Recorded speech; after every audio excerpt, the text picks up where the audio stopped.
하나님의 말씀을 묵상하도록 하겠습니다. 시편 27편 13절 14절 말씀 함께 보도록 하겠습니다. 저와 함께 하나님의 말씀을 두 번 반복해서 읽도록 하겠습니다. 시작. 내가 산자들의 땅에서 여호와의 선하심을 보게 될 줄 확실히 믿었도다. 너는 여호와를 기다릴지어다. 강하고 담대하며 여호와를 기다릴지어다. 아멘. 한 번 더 읽습니다. 내가 산자들의 땅에서 여호와의 선하심을 보게 될 줄 확실히 믿었도다.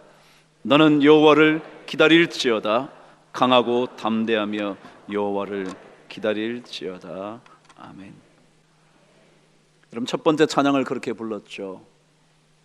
아빠 아버지.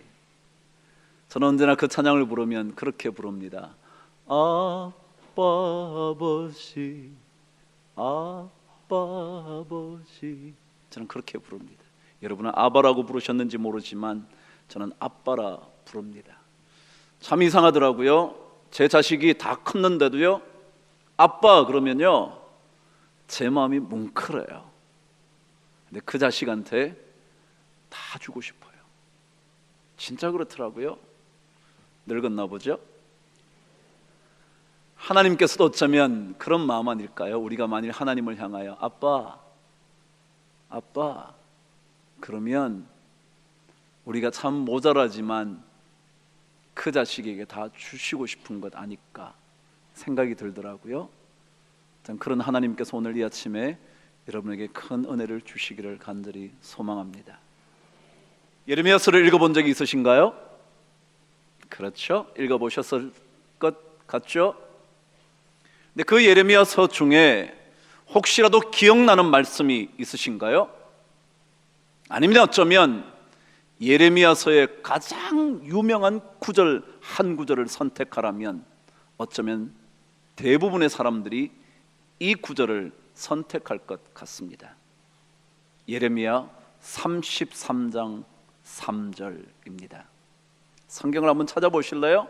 거기에 무슨 구절이 어떤 말씀이 담겨져 있는지 궁금하시다면 열어보시면 이 말씀이지 생각나실 겁니다. 한번 열어보셔서 저와 함께 말씀을 읽으시죠. 찾으셨습니까? 예레미야 33장 3절이요. 그 유명한 말씀이죠. 다 찾으셨습니까? 저와 함께 말씀을 읽겠습니다. 시작. 너는 내게 부르짖어라. 내가 내게 응답하겠고 내가 알지 못하는 크고 은밀한 일을 내게 보이리라. 유명한 말씀이죠. 다시 한번 읽어보실래요? 잘요. 너는 내게 부르짖어라. 내가 내게 응답하겠고 내가 알지 못하는 크고 은밀한 일을 보이리라. 그랬습니다. 이 말씀 가운데 가장 중요한 개념 세 가지가 있습니다. 여러분 보셨지만 노랗게 표기되었던 그 말씀입니다. 하나는 부르짖는다, 하나는 응답하신다, 또 하나는 보이신다 라는 단어가 이 33장 3절의 핵심 단어입니다. 그리스도인들은 하나님께 기도하는 사람입니다. 그 기도가 깊어지고 간절해지면 그 기도를 가리켜 부르짖는다 그렇게 말합니다. 하나님께 부르짖으면 그분께서 응답하실 것이고 우리가 알지 못하는 크고 놀랍고 비밀하고 은밀한 일을 보여주시겠다라는 말씀이죠. 그런데 여기에 등장한 이 말씀의 핵심인 세 단어는 이렇습니다. 부르짖는다라는 말은 지금 내가 부르짖는 겁니다. 근데 응답하시겠다, 보일 것이다 라고 말씀하시는 단어는 미래형입니다. 다시 말하면 현재형에 기도한다, 부르짖는다는 낱말과 미래형에 응답하시겠다, 보여주시겠다는 단어가 연결되어 있는 거죠.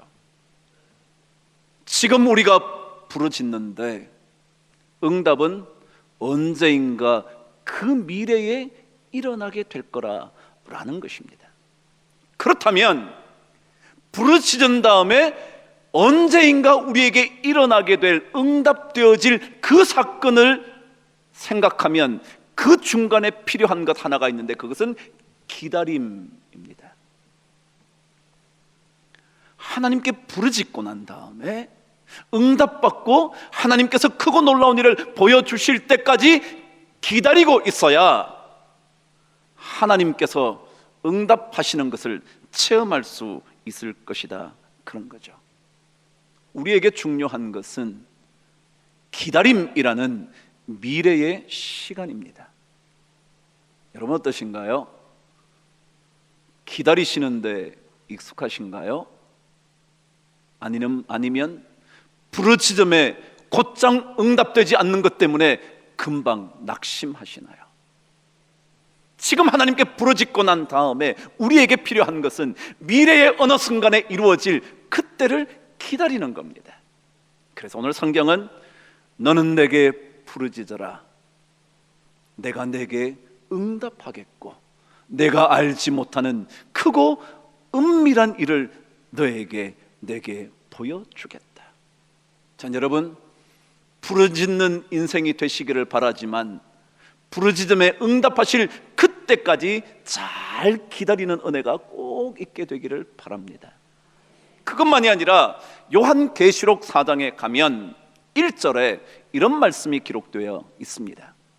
3장까지는 여러분이 잘 알고 계시는 7교회 교회들에게 보냈던 하나님의 메시지를 전하시고 난 다음에 4장 1절에 이렇게 기록된 겁니다. 저와 함께 4장 1절로 가셔서 말씀을 확인해 보시죠.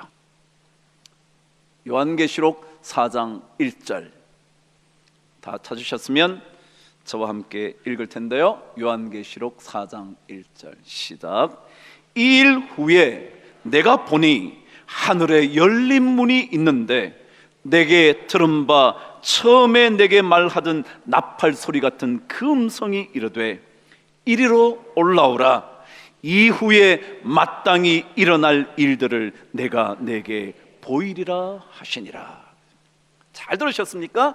이후에 마땅히 일어날 일들을 내가 내게 보이리라. 이 일 후에 여러분, 우리의 삶 속에 어떤 사건이 일어났어요.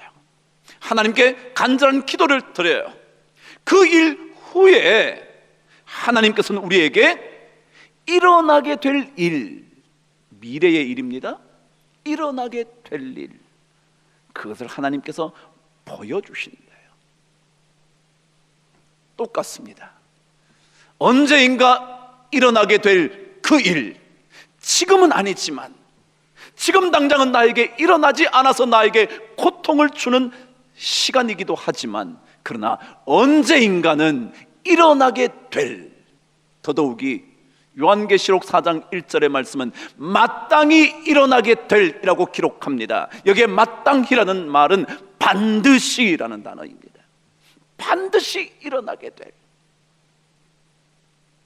언제인지는 여러분과 제가 정확하게 알지 못하지만 반드시 일어나게 될 그 일을 보게 될 때까지 우리에게 필요한 것은 기다리는 겁니다. 그럼 기다림에 익숙하신가요? 아니면 기다림이 참 낯설고 고통스러운 것이라고 생각하시나요? 아니, 기다림이 우리의 삶에 너무 성가신 일로 되어버리지는 않았습니까? 신앙이라는 것은 역시 기다림을 배우는 것이라 생각됩니다.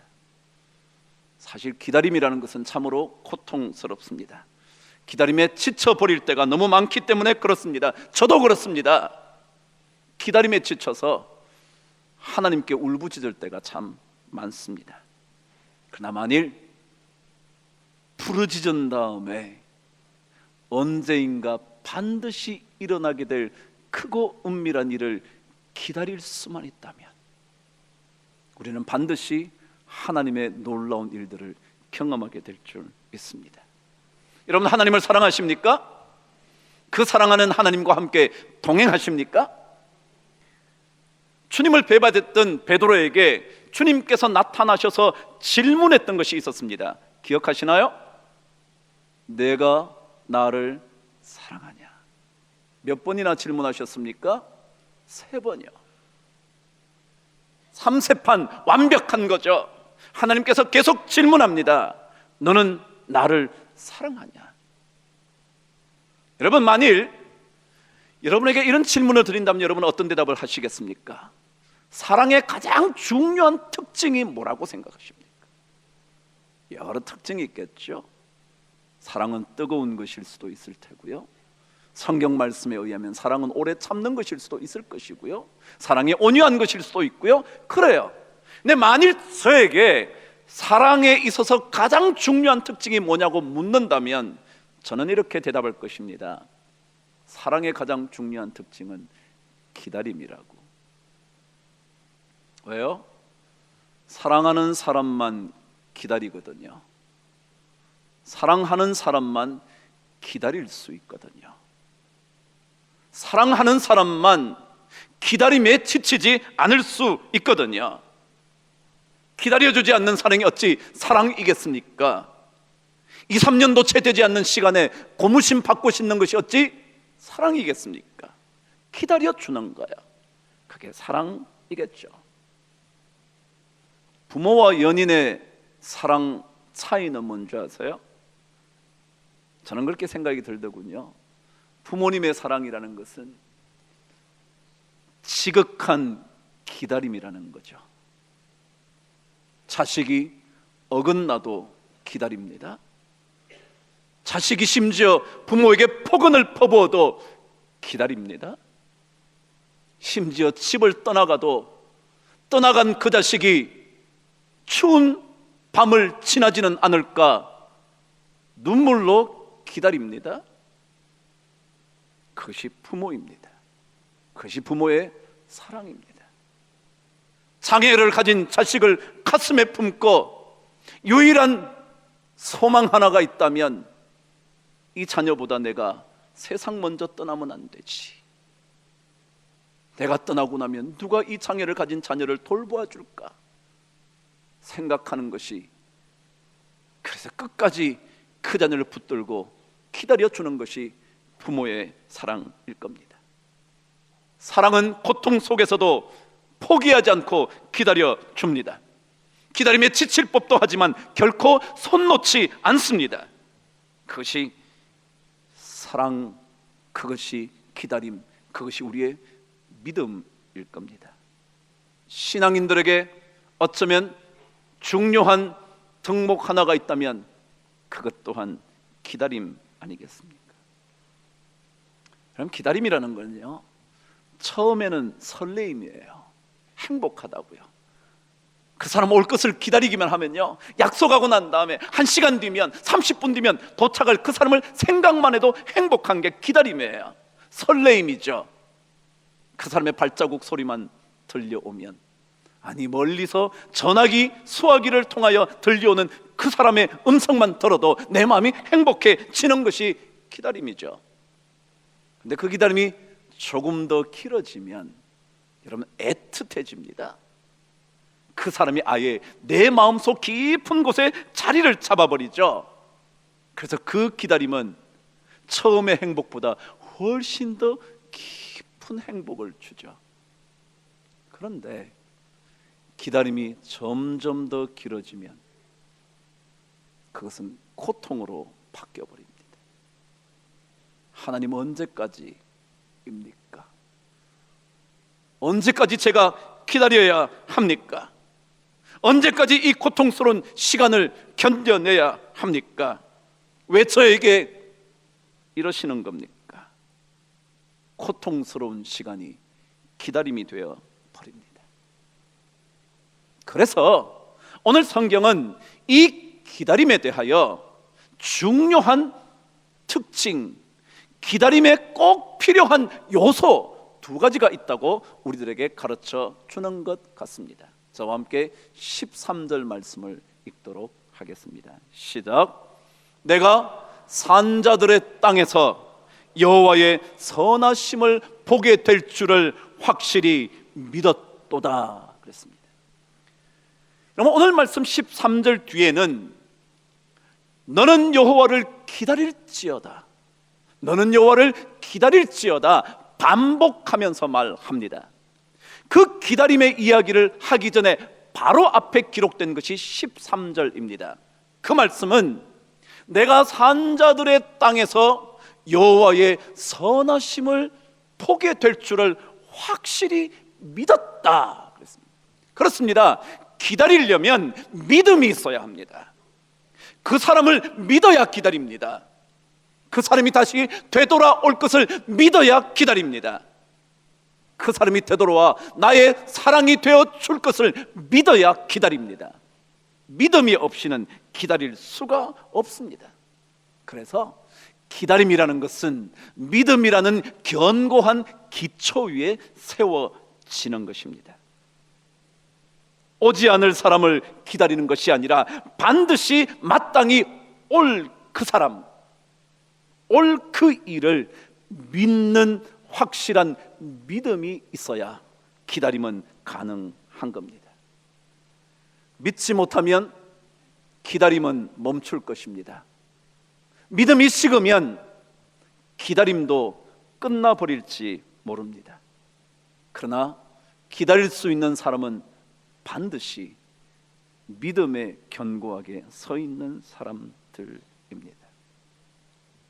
그런데 13절을 보면 뭘 확실히 믿어야 하는가 하면 여호와의 선하심을 보게 될 줄 확실히 믿어야 한다. 우리 삶 속에 기다리는 동안 우리는 뭘 믿느냐 하면 하나님이 반드시 선하게 우리에게 역사하실 거야, 그것을 나는 보게 될 거야 라는 것을 확실하게 믿을 때 우리는 계속 기다릴 수 있습니다.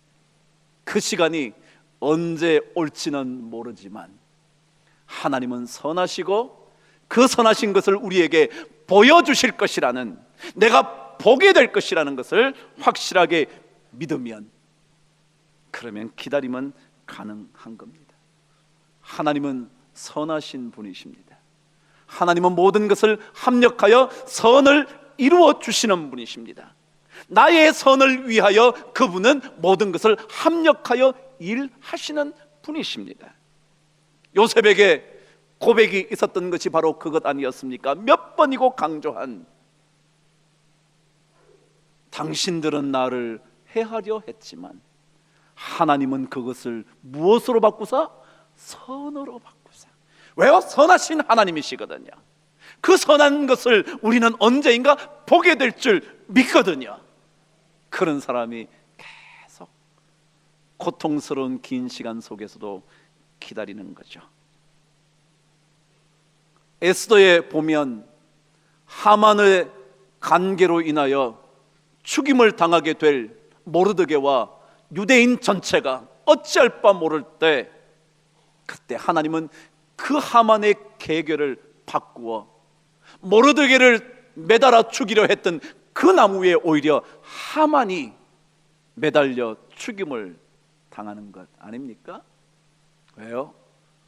하나님의 선하신 손길이 그 위에 머물거든요. 그러면 그 선하신 손길을 보게 될 것을 믿으면 우리는 낙심하지 않는 거죠. 사실 오늘 13절 말씀은 완벽한 문장이 아닙니다. 어떤 문장이냐면 히브리어 원어에 의하면 이렇게 해석할 수 있습니다. 내가 산자들의 땅에서 만일 여호와의 선하심을 믿지 아니하였더라면, 이렇게 끝이 납니다. 우리 성경은 그것을 잘 설명해서 확실히 믿었도다 그랬지만, 원어 성경은 내가 산자들의 땅에서 여호와의 선하심을 믿지 않았다면 그 뒤에 어떻게 될까? 그런 고백이 담긴 강력한 표현입니다. 만일 우리가 하나님의 선하심을 믿지 않았다면, 아니 믿지 않는다면 누가 하나님을 기다릴 것이며 누가 우리 인생의 고통스러운 시간을 기다림으로 채워가려고 하겠습니까? 하나님을 믿는다면, 하나님의 선하심을 반드시 믿는다면 그 사람은 기다림으로 말미암아 놀랍고 비밀스러운 일들을 꼭 경험하게 될 줄 믿습니다. 예수님께서 죽은 나사로를 살리러 가신 다음에 들려주셨던 유명한 말씀이, 내 말이 내가 믿으면 하나님의 영광을 보리라 하지 아니하였느냐. 내 말이 내가 믿으면 하나님의 영광을 보리라 하지 않았느냐. 여러분, 기다리면요 봅니다. 믿음에 기초한 기다림이 우리에게 있으면요 반드시 영광스럽고 놀라운 일들을 보게 될 줄 믿습니다. 하늘에 열린 문이 있는 그 문에서 놀라운 일들이 쏟아져 나오게 될 줄 저는 믿습니다. 두 번째입니다. 기다림에 꼭 필요한 것, 믿음에 굳건하게 서 있다는 말, 그 말을 다시 설명한 말씀이 14절입니다. 저와 함께 읽겠습니다. 시작. 너는 여호와를 기다릴지어다. 강하고 담대하며 여호와를 기다릴지어다. 그럼 어떻게 기다려야 한다고요? 강하고 담대하며. 다시 말하면 기다림에는 강하고 담대함이 필요하다. 여러분, 사실은요 그게 믿음이에요. 믿는 사람이 뭐요? 흔들리지 않죠. 강하고 담대한 마음을 갖고 있죠. 믿는 사람만이 담대한 마음으로 모든 것을 맞이할 수가 있죠. 그 유명한 다니엘의 친구들의 사건 이야기를 읽지 않으셨습니까? 왕이 만든 금신상에 절하지 않으면 풀무불에 던져 죽임을 당하게 할 거라고 말했을 때 다니엘의 친구들이 했던 이야기가 기억나지 않습니까? 왕이여, 이 일에 대하여 우리가 대답할 필요조차 없습니다. 우리가 섬기는 하나님이 계시다면 우리를 맹렬히 타는 풀무불 가운데서 능히 건져내시겠고 왕의 손에서도 건져내시리이다. 그 다음 말씀이 여러분이 그렇게 잘 알고 계시는 뭐요? 그리 아니하실지라도. 개역 성경은 그렇게 하지 아니하실지라도. 왕이여, 우리가 왕의 신들을 섬기지도 아니하고 왕이 세우신 금신상에게 절하지도 아니할 줄을 아십시오. 이게 뭐예요? 강하고 담대한 거예요. 여러분, 기다림은요 약자의 단어가 아닙니다. 강한 자만이 외칠 수 있는, 강한 자만이 들을 수 있는 강력한 우레소리일 겁니다. 강한 사람이 아니면, 마음이 담대한 사람이 아니면 기다림을 포기하고 말 것입니다. 기다림의 시간이 얼마나 고통스럽고 힘겨운데 그것을 어찌 견뎌낼 수 있겠습니까? 그 누가 쉽게 기다림이라는 단어를 자신의 삶 속으로 끌어올 수 있겠습니까? 욥이라는 사람이요, 그 엄청난 고통 속에서 그가 끊임없이 갈등하며 하나님을 붙잡으며 갈등하며 하나님의 이름을 불렀던 그가 욥기 14장 14절에서 이렇게 말했습니다. 나는 나의 모든 고난의 날 동안을 참으면서 풀려나기를 기다리겠나이다.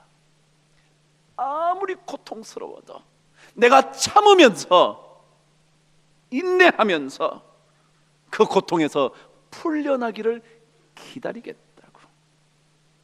기다림은 모든 고난의 날 동안을 견디고 참을 수 있는 강하고 담대한 힘과 마음이 있어야 합니다. 그래야 기다림이 우리에게 가능한 거죠. 그런데 이 기다림은 사실은 소망을 품는 것이라는 단어와 똑같은 뜻입니다. 카와라는 이 기다린다는 단어는 소망이라는 단어와 똑같습니다. 그래서 우리가 지금 보고 있는 개역 개정에는 기다릴지어다라고 되어 있지만 개역판에는 바랄지어다 그렇게 되어 있습니다. 그럼 소망이 뭐냐면 소자가 바소자, 망은 바랄 망자예요. 그래서 바라는 바, 그게 뭐냐면 소망이에요. 바라는 바, 바란다고요. 그걸 우리 개역 개정에서는 기다린다고 말했어요. 똑같은 단어예요. 다시 말하면 기다림에는 소망이 있다, 소망을 품고 있다는 겁니다. 절망하지 않는다는 겁니다. 낙심하지 않는다는 뜻이죠. 기다림은 절망을 뛰어넘는 소망입니다. 낙심을 박차고 뛰어나갈 수 있는 희망의 외침입니다. 소망을 품고 우리는 주님을 섬겨야 한다고 성경도 가르쳐 줍니다. 이 카와라는 단어를 찾아보니까 이렇게 기록이 되어 있더군요. 하나님께서 자기 백성의 구원을 위하여 결정적으로 행동하실 날이 있음을 확신하면서 소망으로 끈기 있게 참아낸다 라는 뜻이랍니다. 다시 한번요. 카와 기다린다 라는 단어의 뜻이 뭐냐면 하나님께서 자기 백성의 구원을 위하여 결정적으로 행동하실 그날이 있다 라는 것을 확신하면서 소망으로 끈기 있게 참아내는 것을 가리켜 기다린다. 참 멋진 말이죠. 여러분, 기다림은요, 하나님께서 결정적으로 일하실 그날, 하나님께서 결정적으로 나를 위하여 일하실 그날이 있다는 것, 그것을 확신하며 소망을 품고 끈기 있게 기다리는 거예요. 이사야 40장 말씀을 보면 여호와를 앙망하는 자는, 그런 말 나오는 거 기억나시죠? 여기에 앙망이란 데가 카와, 소망을 가지고 바라보는 거야. 그 사람은 새 힘을 얻으리니. 그래요? 기다리는 사람, 정말 하나님의 선하심을 믿고 결정적인 그날을 기다리는 그 사람은 소망 때문에 힘을 얻습니다. 끊임없이 힘을 얻어 구원하실 그날을 바라볼 수가 있습니다. 스가랴서 9장 12절에 보면 하나님의 백성을 어떻게 부르느냐 하면 소망을 품은 갇혔던 자들, 그렇게 말합니다. 하나님의 백성이 누구냐 하면 소망을 품고 있는, 그러나 어쩌면 이 땅 속에서 지금 이 순간에 갇혀 있을 수도 있는 그 사람, 영어로는 The prisoner of hope, 희망의 죄수. 희망을 품고 지금 이 일이 잘 안 되지만, 그게 갇혀 있지만, 그러나 언제인가 하나님의 결정적인 날이 올 거야, 그것을 소망하면서 기다리는 사람을 가리켜 신앙인이라 그렇죠. 지난번에 제가 장혜진이라는 양궁 선수 얘기를 읽었습니다. 기억나시나요? 이제는 다 지나가 버려서 기억도 안 나시죠? 2016년 리우 올림픽에서 이관 왕이었던 키가 조그마한 선수를 기억하시나요? 장혜진. 어휴, 저 사람인가 봐요? 그래요? 기억나시죠? 근데 그 사람은 할머니 때부터 신앙을 가졌던 가정에서 자랐다고 그러나요? 자신의 작은 아버님이 목사님이시니까 그래도 열심히 신앙생활 하려는 가정인 것 같죠. 2012년 런던 올림픽에 그녀는 참가하지를 못합니다. 올림픽에 가려면 3명의 선수가 뽑히는데 그때 4위를 했거든요. 선발전을 거치려면 7개월 동안 4055발의 화살을 쏘아야 한답니다. 아시는 대로 화살을 쏘고 나면 그 사람들이 뽑으러 가죠. 그죠? 가서 어디에 꽂혔는지 확인하잖아요. 뭐 시합 때가 되면 컴퓨터 같은 걸 화면으로 쫙 보여주지만 그 전에 다 자기가 가서 어디에 꽂혔는지, 10점에 꽂혔는지 9점에 꽂혔는지 확인하잖아요. 그래서 이 4055발을 쏘고 뽑고 쏘고 뽑고 하는 그 왕복하는 거리만 해도 185km랍니다. 그러니까 이 7개월 동안 정말 죽음 같은 레이스를 지난다는 거예요. 근데 2012년에 그녀는 4위를 해서 올림픽에 나가지 못했죠. 그 결과가 나온 날 그녀는 숙소의 베란다에서 눈물을 흘리며 하나님께 기도했다는 거예요. 근데 막 울면서 기도하는데 자기에게 막 찬양이 들려오더라는 겁니다. 찬양이. 바로 이 찬양이 들려온 겁니다.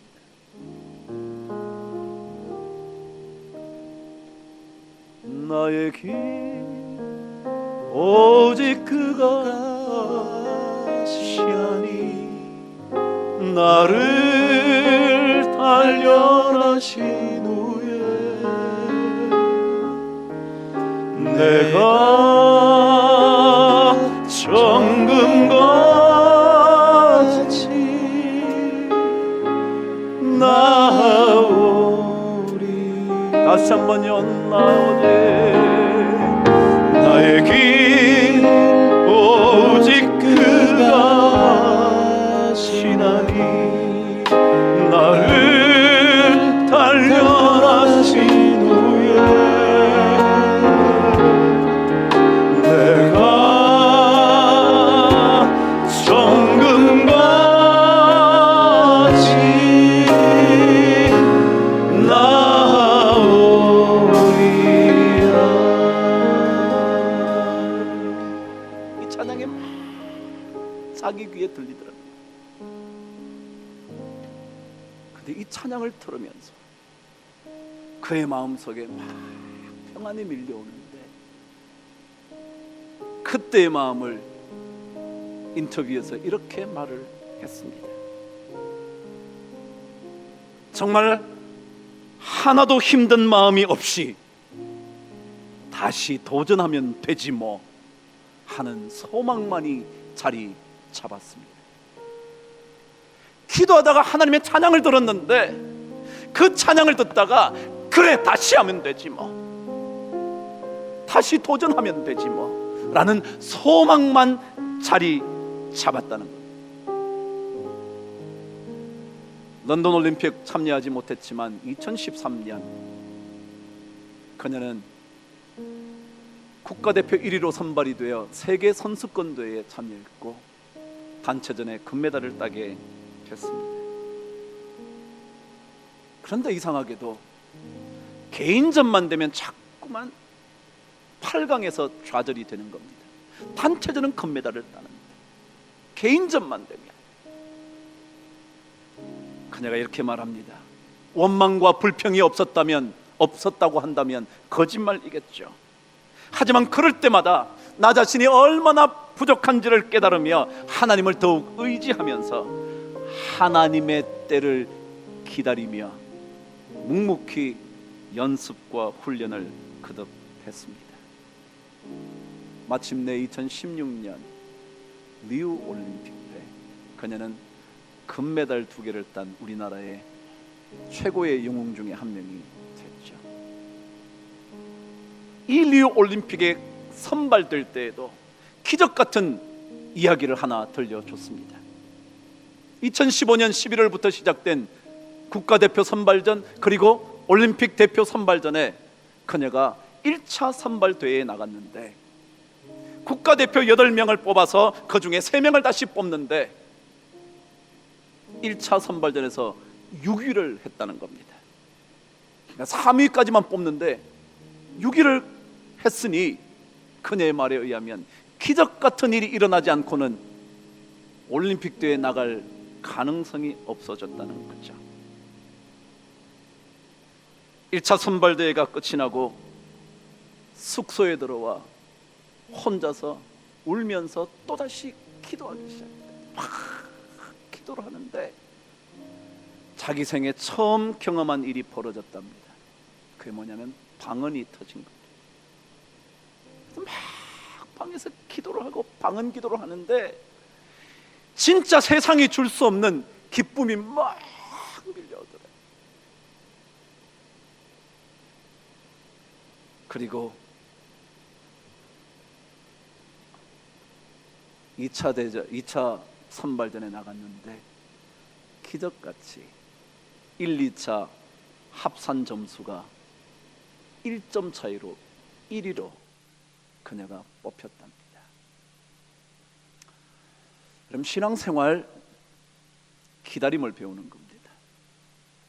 참 고통스러운 순간이 끝나지 않을 때가 참 많죠. 저도 지긋지긋한 이 길고 긴 시간, 어쩌면 여러분의 인생 가운데서도 그런 시간, 하나님께서 기다림을 잘 배우면 여러분에게 놀라운 크고 비밀한 은밀한 일을 이루실 그날이 있다는 것, 하나님께서 반드시 보여주실 줄 믿습니다. 그 은혜 여러분 모두가 누리시게 되기를 주님의 이름으로 축복합니다.